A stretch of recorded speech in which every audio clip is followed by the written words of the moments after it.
All right. Hi, everybody. Okay, so last lab we went through the kind of ideas behind DNA extraction, right? And so that's a pretty common procedure that one would do if one were doing really anything, right? In fact, just recently I reviewed an application for one of our faculty to do that from mosquitoes, looking for canine heartworm prevalence in San Antonio, which is kind of an interesting topic. Right, and so obviously to do that, you need to break open the mosquitoes and within them the parasite that you're looking for to be able to see whether or not it's there. So that's very much the first step.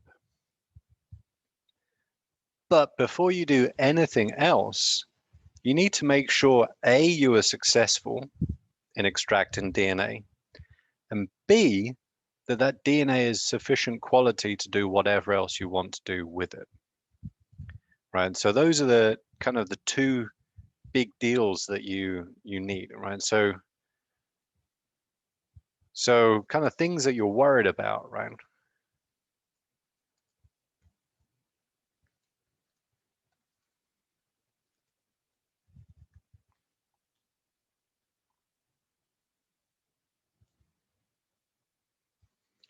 So first thing is, do I have enough?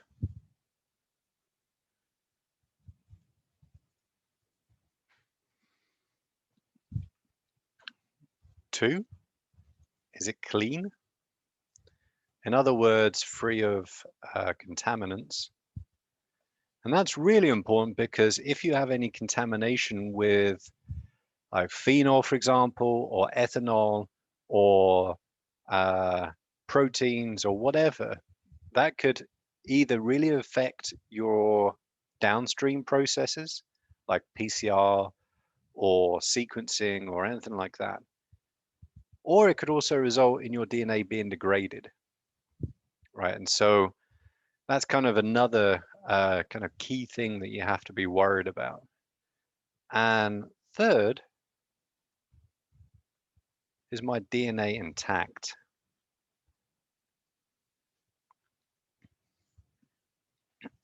Because if you have heavily degraded DNA, then obviously it's not going to be very useful as a template for any subsequent, reaction or process. And it's, again, another kind of real life example. My friends and colleagues, Dr. Page, who taught this course before me, he's working on a salamander project as part of a large collaboration with people who's worked on with before, I don't know who. And he had to do a whole bunch of salamander DNA extractions. Typically, they snip the tail off a salamander and then they extract DNA from that. And he said some of them he didn't get very good DNA. It wasn't very clean. And so he had to do a subsequent round of purification, like a more stringent one, to clean up those contaminants before he could send off those samples to his collaborators to do, I think they're doing some kind of high throughput sequencing on them, looking at population structure in salamanders. That's the project, I think.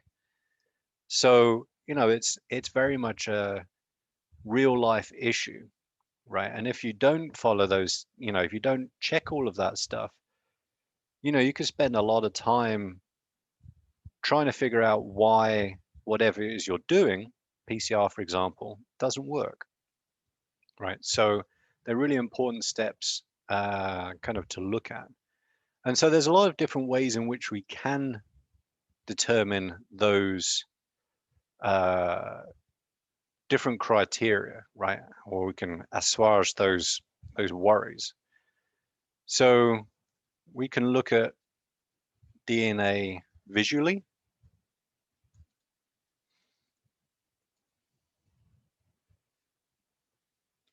So anybody got any ideas how you can look at DNA visually? What's the technique or technology that we're going to be using to do that?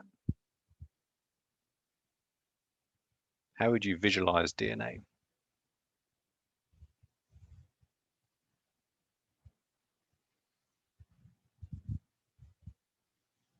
We actually did something pretty similar for our standard curve.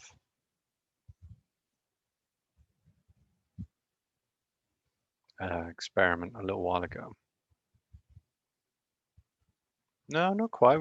We based our drawings on what though, Galen? What did you take your measurements from?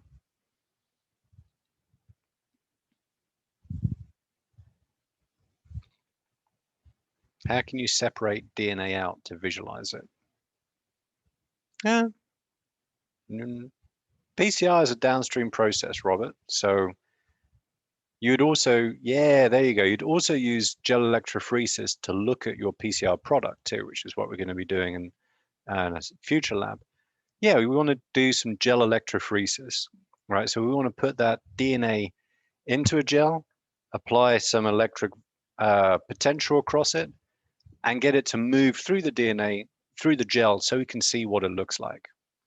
And so let's share. Oh, don't need to look at that. Hang on, got to wait for. That's the one. And so if you look in the course content folder for this lab, it's in lab 10 already. Bloody hell. Time goes by quickly, huh? This is an example of a gel, student gel taken from doing this lab. And here you see the molecular weight marker, right? So this is the ladder that we used to figure out size and whether or not our gel worked and stuff. And in these lanes, you can see very high molecular weight DNA. Come on, get you back here.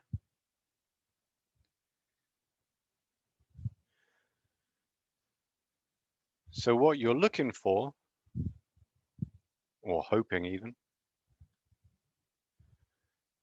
is a single band of high molecular weight DNA. Now, again, if you remember when we're talking about gel electrophoresis, right?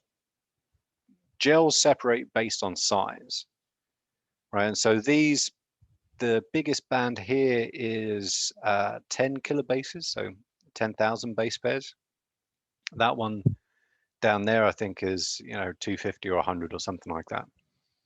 The chromosomes from your Drosophila flies are going to be in the millions of base pairs, right? So even though the DNA in these bands is all kinds of different sizes, right? We have X chromosome, we have chromosome 2, chromosome 3, right?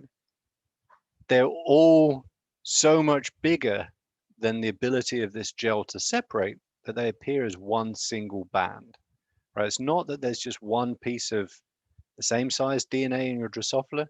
It's just that it's all so large, it all takes pretty much the same time to move through the gel, right? You can't resolve it, but it's one single band. What you don't want, let's go find doobie-doobie-doo, is what's called a smear, right? So this is nice, clean, high molecular weight DNA. This is DNA that consists of all kinds of different sizes. Now, what do you think would result in that kind of DNA?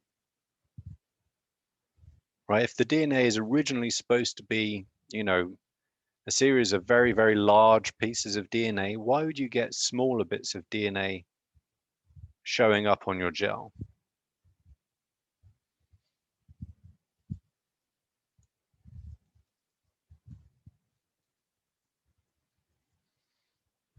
So what would cause that smear?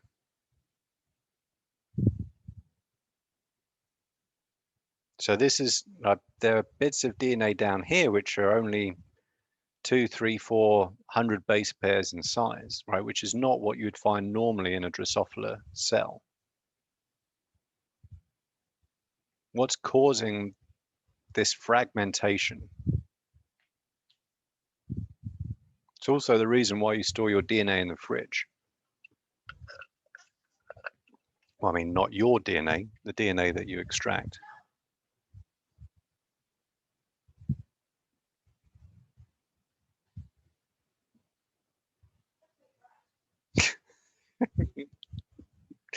Our puppy stole my daughter's paintbrush and ran off with it. That's why I'm laughing.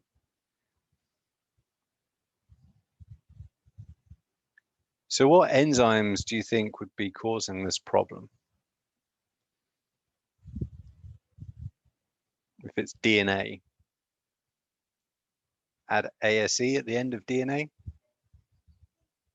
Yeah, DNases, right?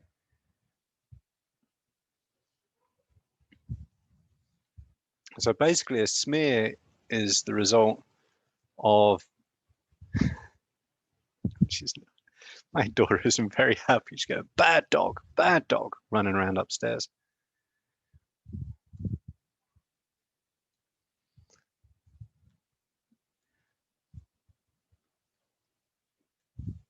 So basically those DNAs are cutting those large chromosomes into a series of smaller fragments.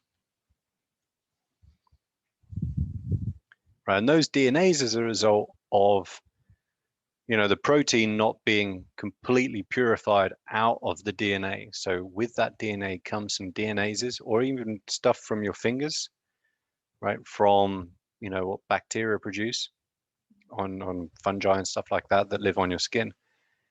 And you'll get a kind of a continuous band essentially, right? Because they're non-specific. They're not creating specific chunks of DNA. They're creating lots of different size pieces.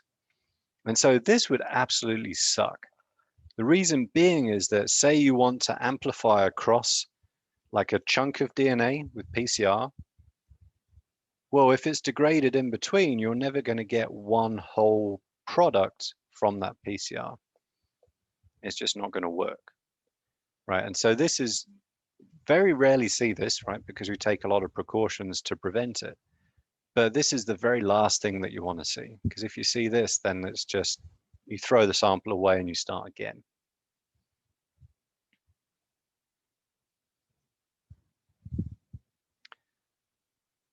All right, so, oh, she's come downstairs. Hey, Pepper. See if she'll come over this way. Here.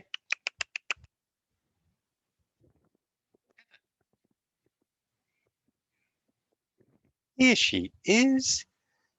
Come up here. Here is trouble. Hey, stop.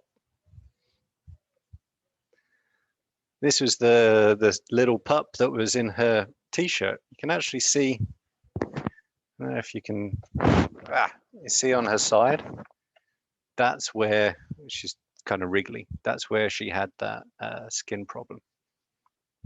All right, Trouble. Say goodbye. Bye. All right. Yeah. And she needs to go off and pester her older sister now, which is what, other than sleeping and crapping in places that she shouldn't, is primarily what she does all day. Okay, so that's a visual thing. Okay, so when you look at this picture, you can say, okay, I have DNA because there's a band there and it's clean, as in, well, it's not clean, but it's not degraded. Right, so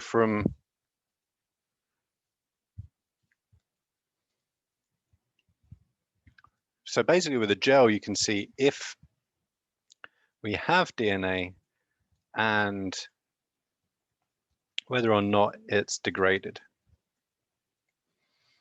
But it doesn't tell you anything about any other contaminants or how much you have, right? And so usually, I mean, if you throw a whole load of stuff in there, you'll get DNA out, right? And some cases you don't really care how much you get out because you only need a little bit. Other times you need a certain amount because the process that you want to do, say high throughput sequencing, relies on having a certain amount of material. So now we need to figure out how much and how pure is our DNA, right?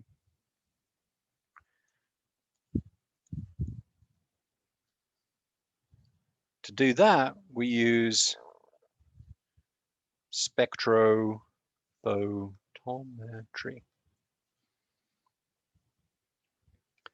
And so that's a fancy way of basically saying we shine light through our sample and we see how much of it is absorbed.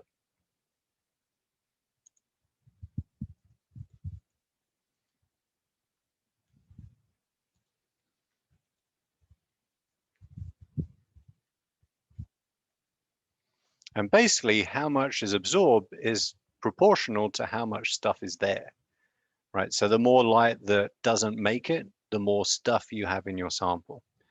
And when we say light, that's kind of like a pretty broad term. We're actually talking about specific frequencies of light or wavelengths.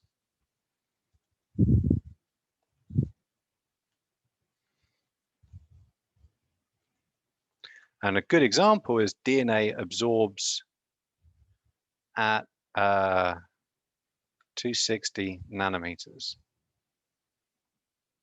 Right, so if we look, oh, no, you don't want that. You want bloody Windows turn itself off and updating. It's a real pain in the bum. Basically, this is what DNA would look like, right? So the bulk of the absorption is at 260 nanometers. It'll absorb a little bit at 230 and 280, but most of the absorption or bulk of the absorption will be at 280. Right? And so what we do is we use a machine that shines specific wavelengths through the sample, like one at a time. So we'll shine 260, then 230, and then 280, let's say. Right?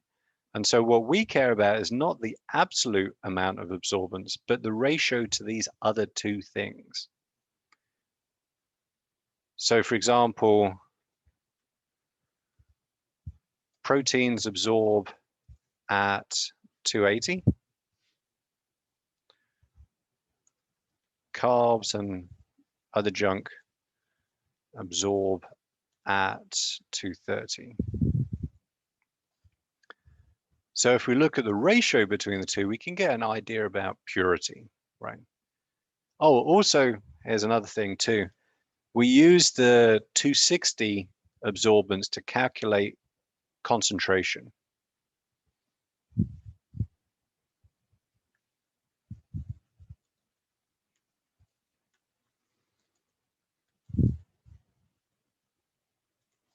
Now, I can't remember exactly what it is. I think absorbance of 1 equals 50 micrograms per microliter, I think is the conversion factor.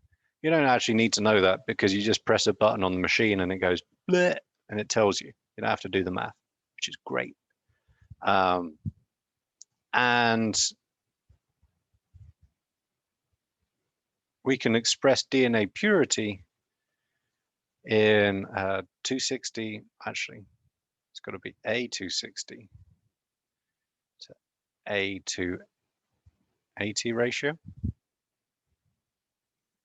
which is basically amount of DNA versus amount of proteins.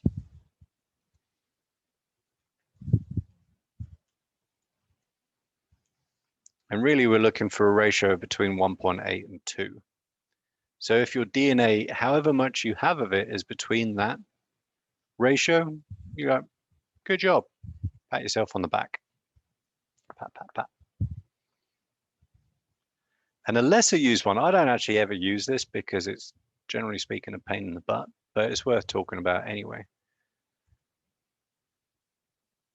So that's all about protein contamination. For carbs and junk, it's the A2, is it 260 to 230 or 230 to 260? I can, because I never use this one, I always forget. EBDBD. 260, 230. Oh, yes, 260, 230. There you go.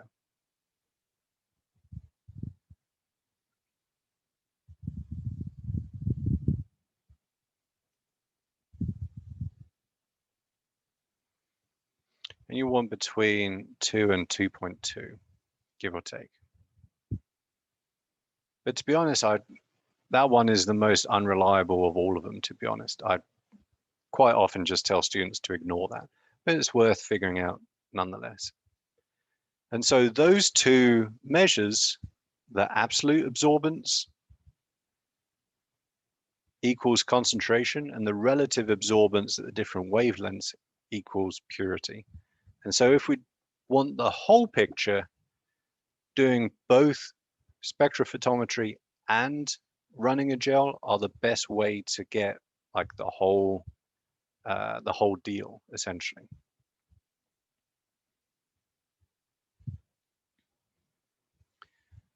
And so the assignment will be on, basically a bunch of what I've told you and what's in the lab handout. And also I'm going to give you some results. For example, this picture, and I'm also going to give you some ratios. And I want you to just make a subjective judgment. Do you think that DNA is good or not? Right. So that's probably 2/3 or so of the assignment. It shouldn't take you very long to do. Right. Now, one of the things is that you're almost certainly going to get, particularly if you smush up enough flies or enough worms, you'll get more DNA than you actually need. Right. So we need a way of figuring out how do we dilute this DNA to get our working concentration. Oh boy, what's she done now?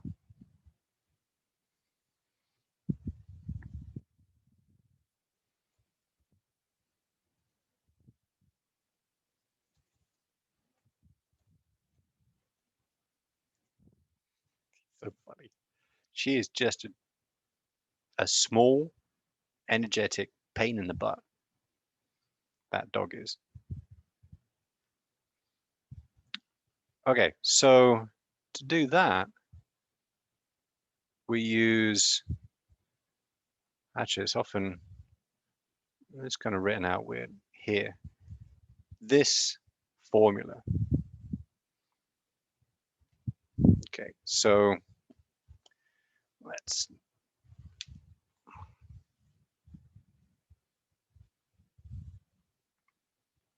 use this.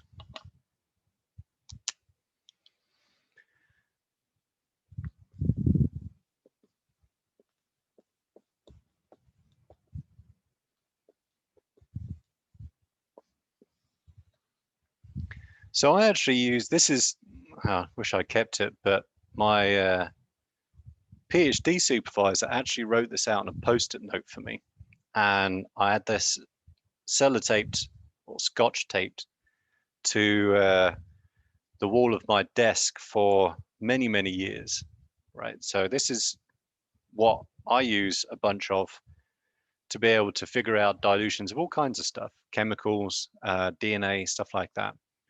And it can be written in different ways, different letters. The way it's shown up here is written the opposite way around to what I write it, but it doesn't actually matter.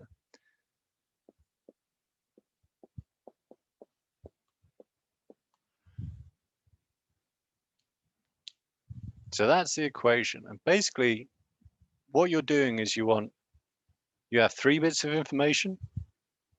And from those 3 bits of information, you can figure out the bit that you need to know. So you'll always have you'll always have the 3 pieces of information to figure out the 4th.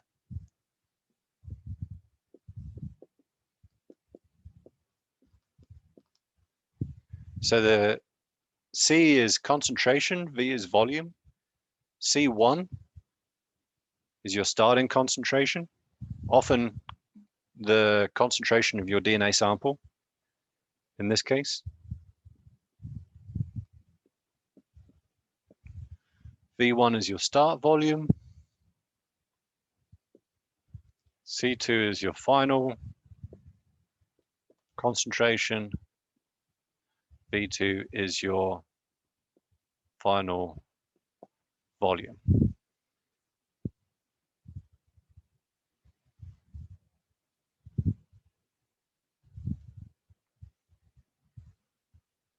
And so you rearrange this to have the thing that you don't know on the left and all the stuff you do know on the right. So say we want to figure out how much of this, of your original sample, do you need to add to a certain amount of water to get a certain concentration, right? So it would be V1 equals C2 V2 over V1 C1. So you keep V1 on this side, C1 goes on the other side, and as a result, it goes underneath.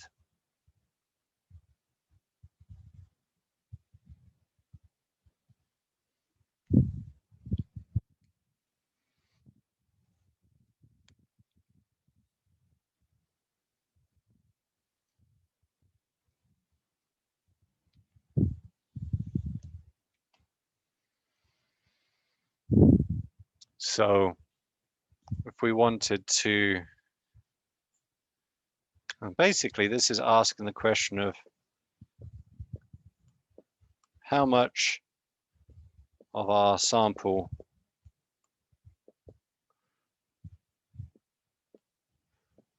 do we need?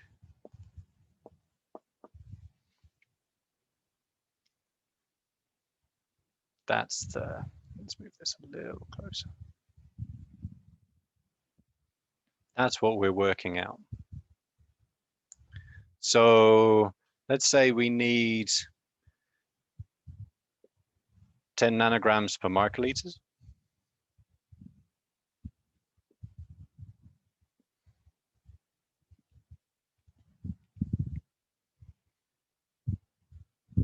And we need 20 microliters of that, right? So this is C2, it's our final concentration. V2 is our final volume. We need 20 microliters. Now, one thing is you have to keep the units the same. If you start changing up the units, you're going to completely screw it up. It's not going to work. Now, let's say we have our, you spec your DNA and you end up with 100 nanograms per microliters. So you work that out.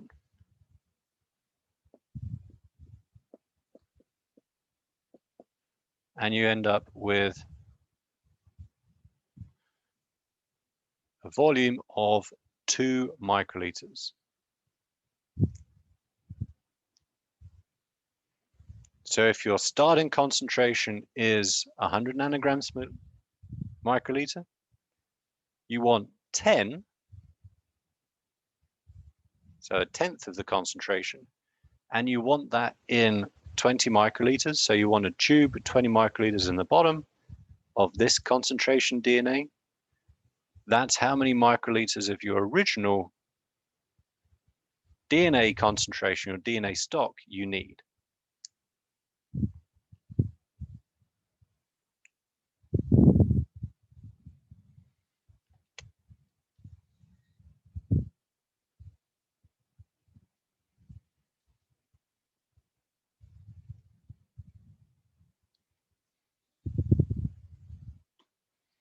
Anybody got any questions?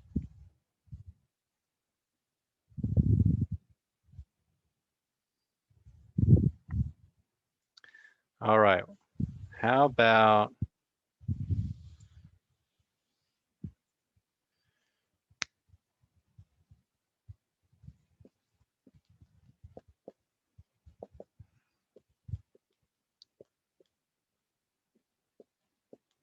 start concentration?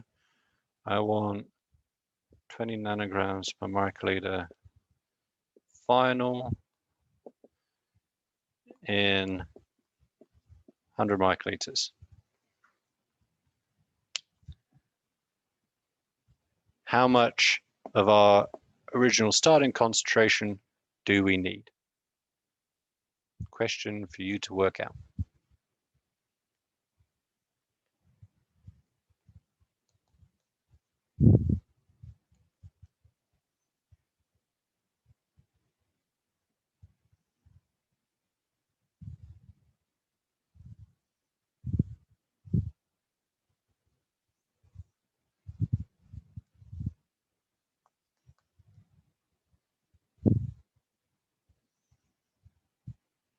I'm going to surreptitiously do that on here. I worked it out in my head and I think I got it right, but it never hurts to check.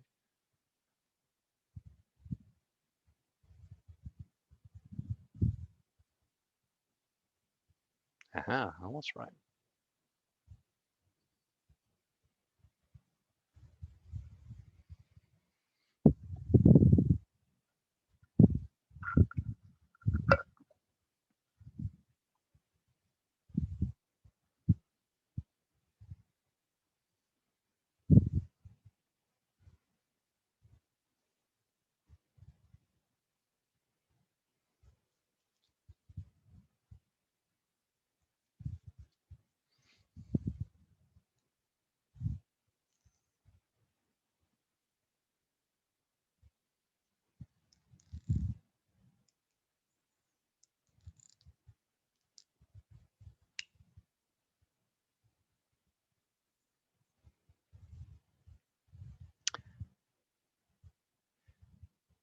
So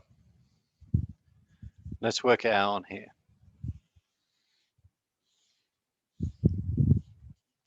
We have start concentration of 50 times V1. Because final concentration, what did I say wanted? 20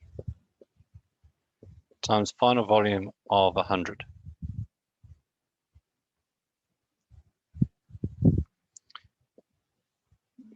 This goes under here.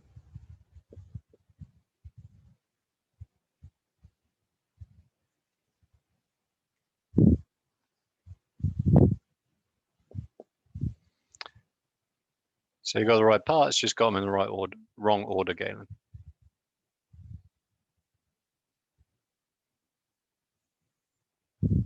No worries.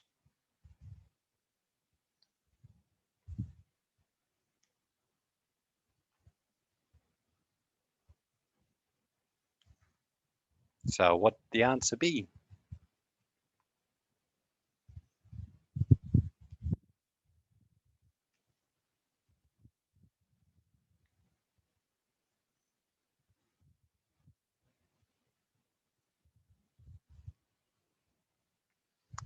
$40 microliters. Because we're dealing in volume for one. And second, we have microliters, nanograms per microliters, nanograms per microliter. So those get crossed out. That leaves microliters only. So yeah.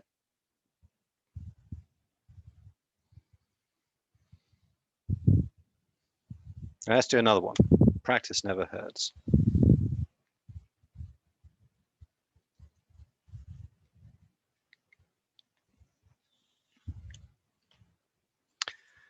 How about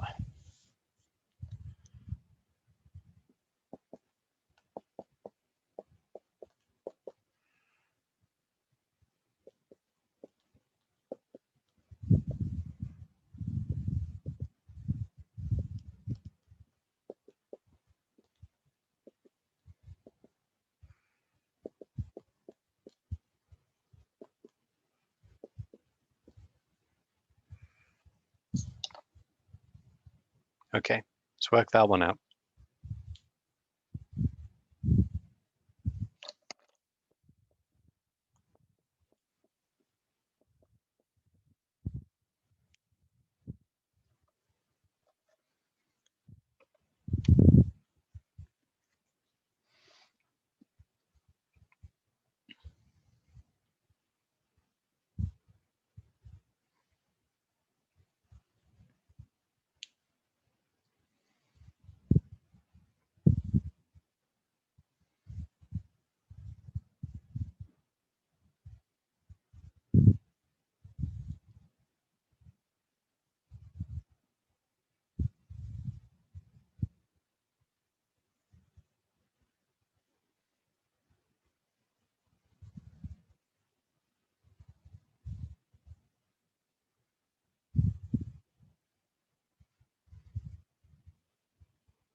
Okay, what's the answer, peeps?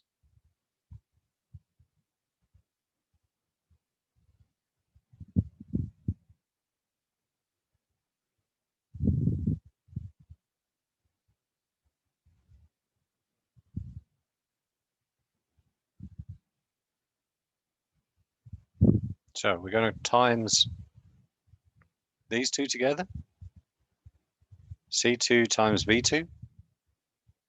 That's this bit up here. Divided by C1.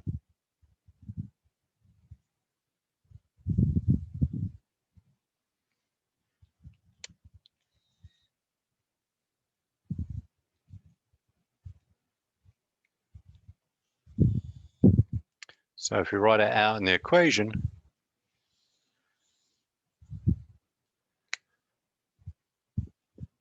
we have 72 times V1 equals 10 times 50.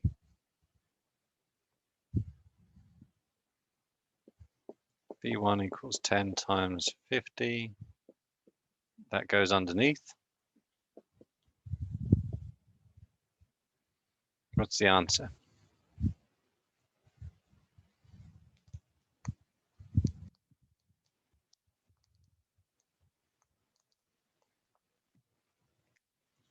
I want to make sure you understand this because A, it's a super, super useful equation to know. And I use it a bunch. And B, it's also one of the questions on your assignment. So I want you to get that right.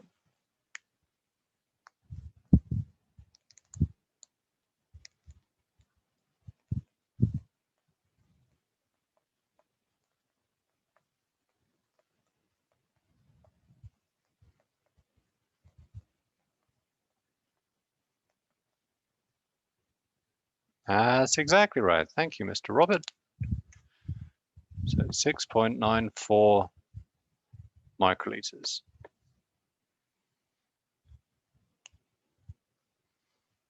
So it's pretty straightforward.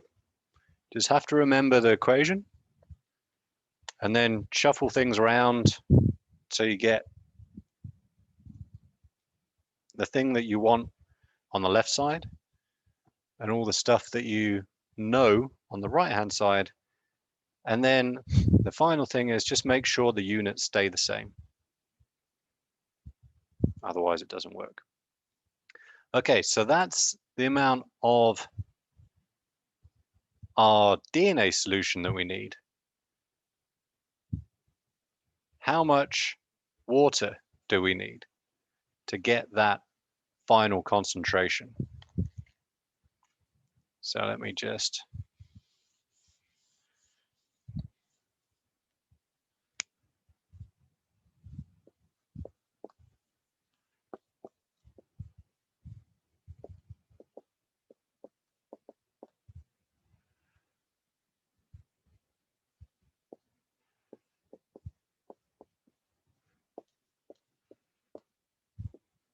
how much water?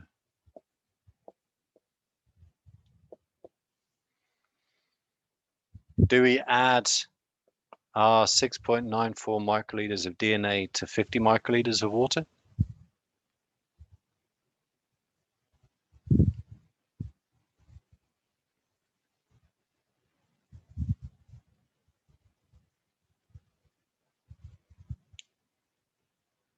That's almost a trick question.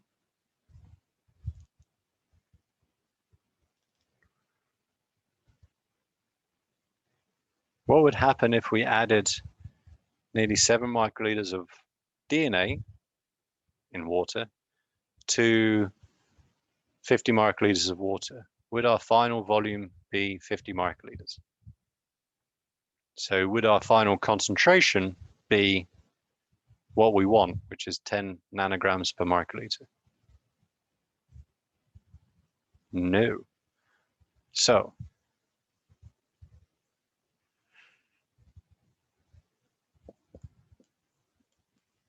volume of water basically equals final volume minus volume of DNA.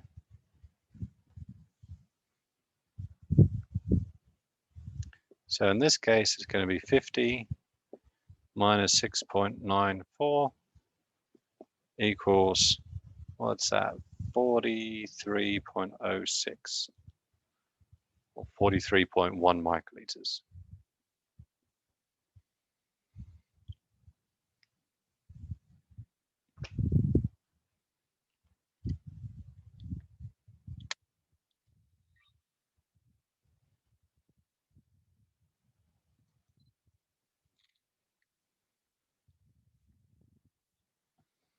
That will be the last question on the assignment.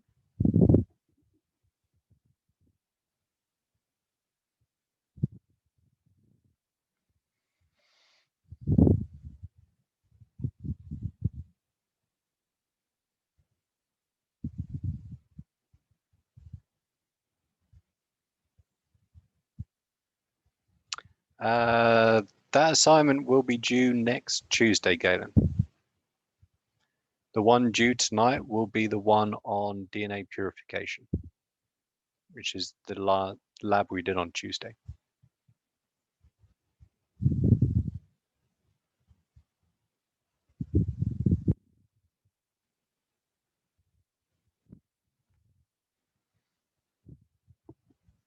So if anyone has any questions about the DNA purification assignment, please feel free to ask.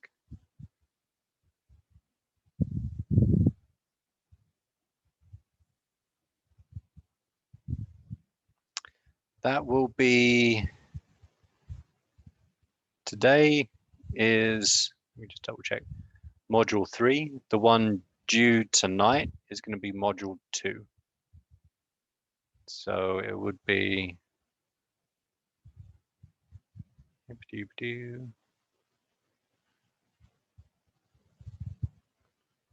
give me a sec.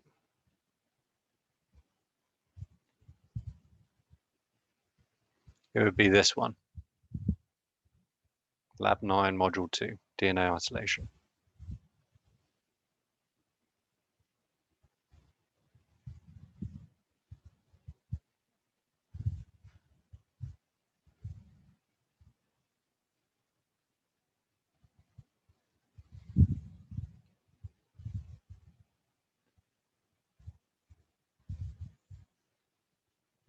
It's okay. Typically, the deal is that whatever you do in lab today is going to be due by midnight of the next lab. So what we study today, that assignment, which is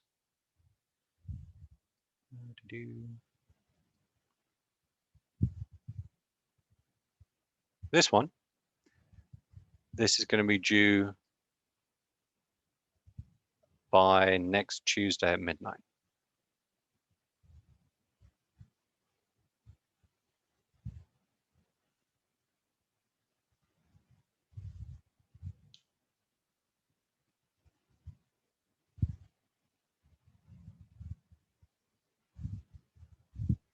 Does anybody have any questions about working out the volume of water?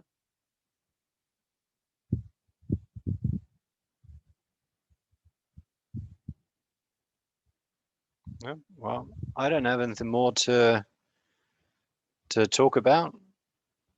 Anyone has any questions? I'm happy to answer them. If not, that's it. Pretty straightforward today.